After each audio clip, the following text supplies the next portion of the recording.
เอาเนาะเอาแนวกินพี่น้องลาบซีนกับต้มซีนเนาะให้อีแม่เลยมีต้มผักมีต้มมีลาบเนาะแล้วก็มาให้เมทัลมาลาพี่น้องเพิ่นผากโมบุญแต่ว่าเพิ่นไม่ได้ไปเนาะเชียวไปให้เพิ่นไม่น่าพี่น้องเรื่องให้เมียเพิ่นเห็นอย่างนี้ช่องร้านนะเข้ามาเลยก็มาลัดรถพี่น้องมาหน่อยเห็นหุ่งแลนหันเลยเด้เห็นคนน่ะแลนมาหารถมึงไงจ้าเออลิจ้าเอสวัสดีจ้าเนี่ยได้ยังมาพอได้ยังมาไปให้ใหญ่เอาอันหนึ่งเอาตัวเดียวทงเดียวน่ะไปเมียไปให้แม่สาวมาละไปเอาไปให้มีใหญ่นั่นไปหิวไป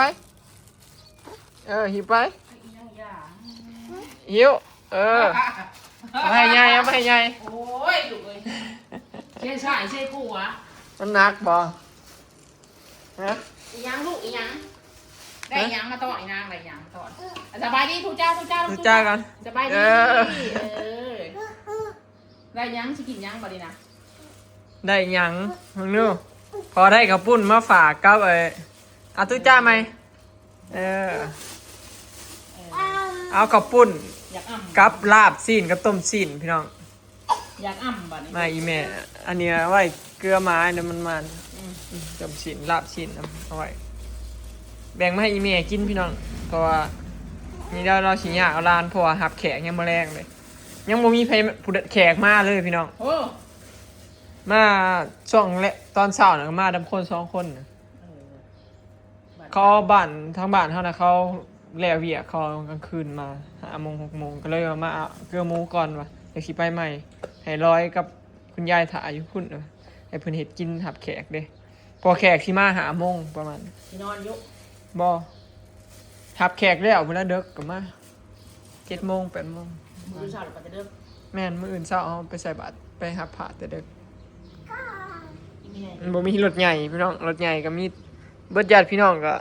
มีบ่อยผู้เดียวน่ะมีรถใหญ่ก็เลยบ่อยเป็นคนแลนเองหับพระทรงพระจังซี่นะ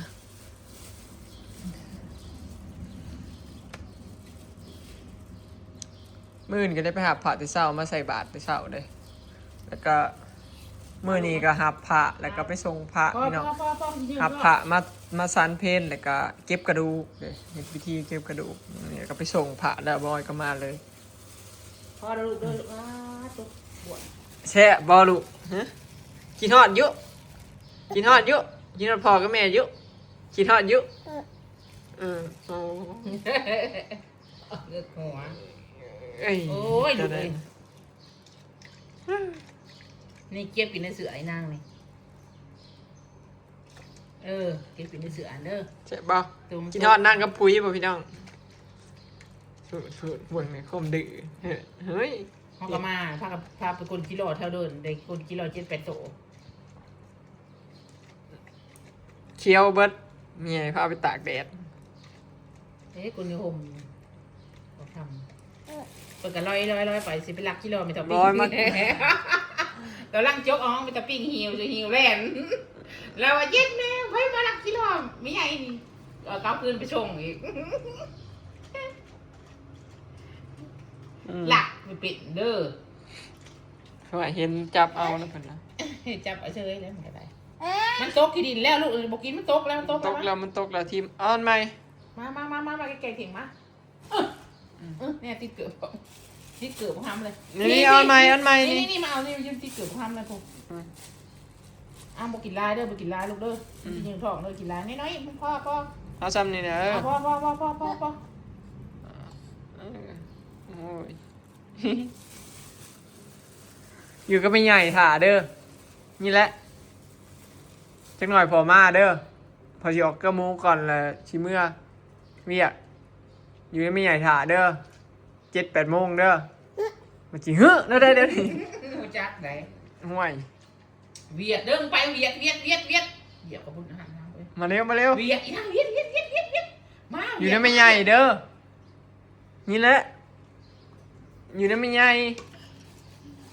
อีนางชีอยู่น้ำไม่ใหญ่บ่ฮะอยู่น้ำไม่ใหญ่เด้อยินบริษอีนางอยู่น้ำไม่ใหญ่เด้อยินยุพอเว้านี่อยู่น้ำไม่ใหญ่เด้อสิไปน้ำพอบ่ซะมาพี่สิไปน้ำพอบ่ซะฮะ ไปน้ำพ่อเนาะ อีนางสิไปน้ำพอบ่ฮะสิอยู่น้ำไม่ใหญ่หรือสิไปน้ำพออยู่บ่ ไปอยู่ ขี่รถน้ำพ่อบ่ขี่รถ ล น้ำพ่ องถามเพิ่นพี่น้องว่าเพิ่นสิไปบ่คันสมมุติว่าเพื่อนไปนำ ขี่รถน้ำพ่อบ่ ไปอยู่ไปน้ำพอนะอลิสไปอยู่ฮะเอ้าบ่ไปสรุปสิอยู่น้ำไม่ใหญ่อยู่ซะฮะอยู่น้ำใหญ่อยู่เด้ออยู่น้ำไม่ใหญ่เด้อนี่แหละเอาเว้านี่ติล่ะ เอาจนได้คนเด้อนี่หนาวใครว่ามัน ลิศ แกะบ่ได้ สิไปน้ำพอบ่ไปอยู่เฉยไปอยู่บ่ไปก็ดีอยู่น้ำไม่ใหญ่แหละจ้ะฮะแม่เฒ่าเอามาลาพี่น้องจักเพิ่นเฮ็ดหยังอยู่ดอกแต่ละมื้อนี่แต่สิตัดหหญ้าให้งัวเพิ่นนั่นแหละแต่ละมื้อน้ำวนแรงวนงานกับงัวเพิ่นบ่ได้ไปทางไหนดอกอยากเลี้ยงงัวโอ้อันนี้เพิ่นใส่เรียบร้อยแล้วพี่น้อง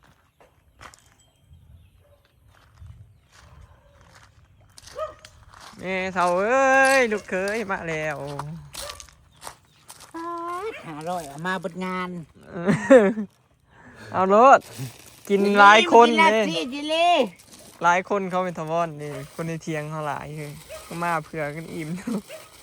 กะสวัสดีพี่น้องท่านก็มาฮอดโอ้ย จะมาใส่ เกือบจะตาย ไปเกี่ยวหญ้า มันขาดตันทางไ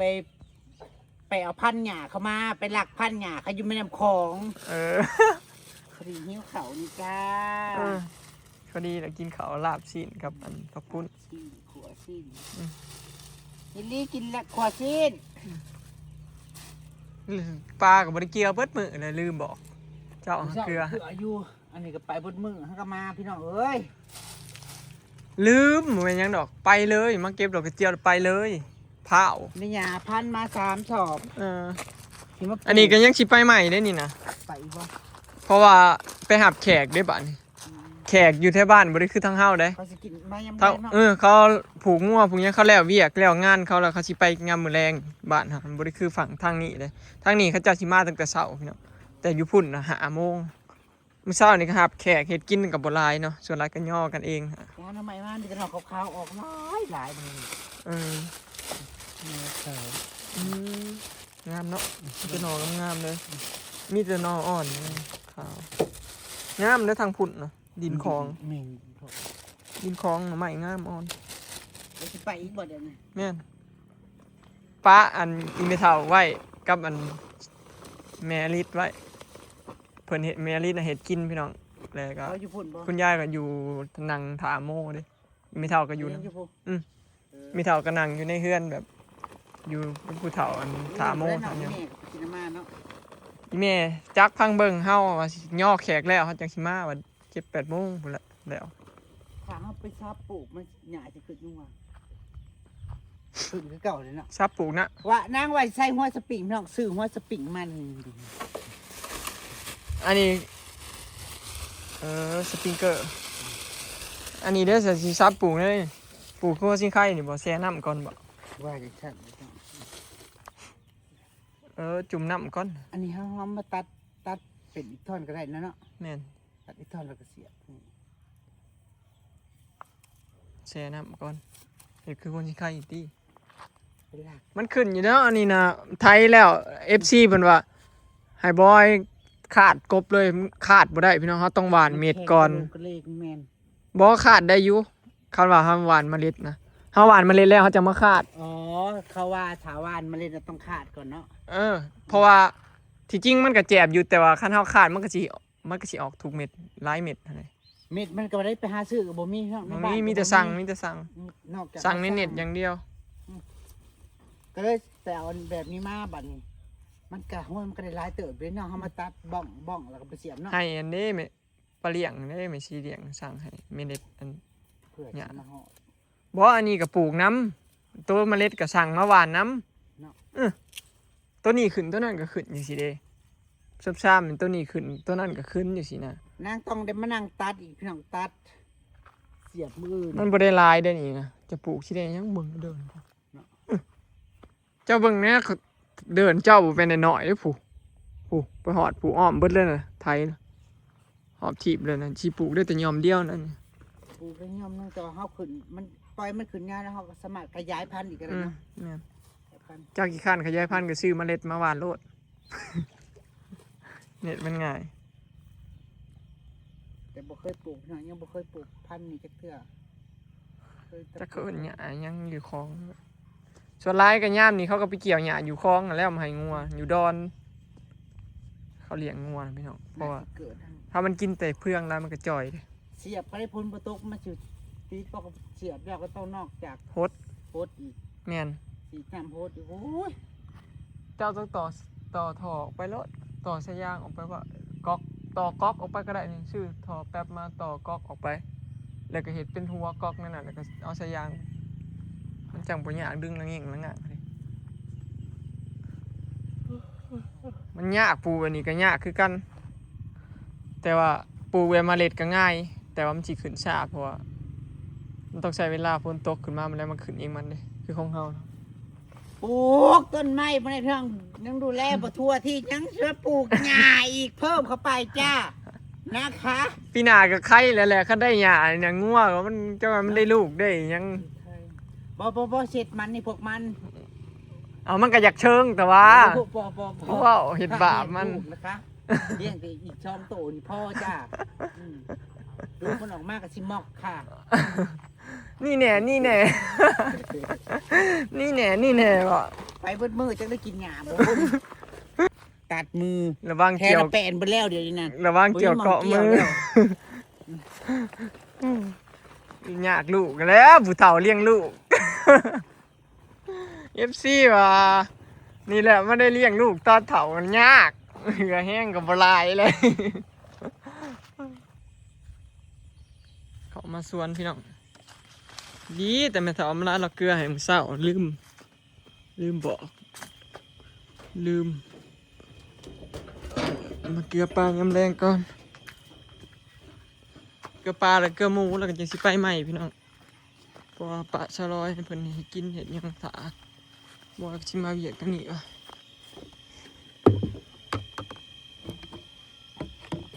เจอละปลาข่อยไปทางได้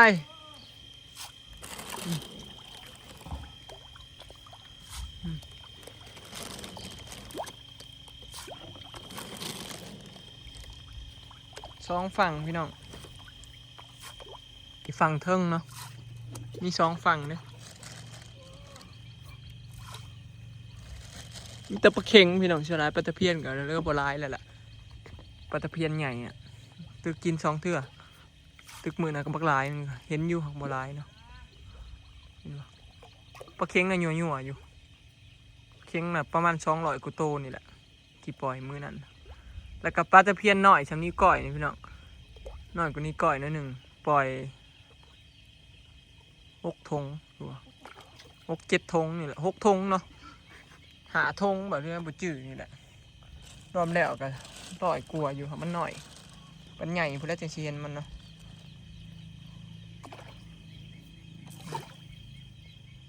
เรียบปลาไว้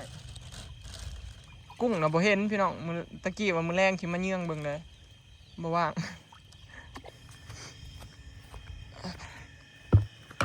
ฟ้าวพี่น้องทั้งแหลนทั้งเมื่อยทั้งหอบแล้วสิวานให้ปลาดุกก่อนบมขึ้นมากินเลยพี่น้องปลาดุกหน่อยตายเกือบเป็นเศร้าหมดแหละโมโหเป็นอย่างเหมือนฝนตกแต่เวลาคนนี้เนี่ยเห็นขึ้นมากินอยู่หักโตปลาใหญ่ดอกตัวนี้น้อยทำนี้ก่อยนี่แหละปลาดุกเงียบคันเห็นคนน่ะมันบกขึ้นมาพี่น้องมันหยาดอยู่บกขึ้นข้างล่างเลี้ยงใส่อ่างเด้เย็นเนาะอันนี้มันหนำมันเขียวหนำมันปนขี้ดินไม่ได้ขึ้นมาแล้วเห็นบ่พี่น้องน่ะขึ้นมากินเลยเด้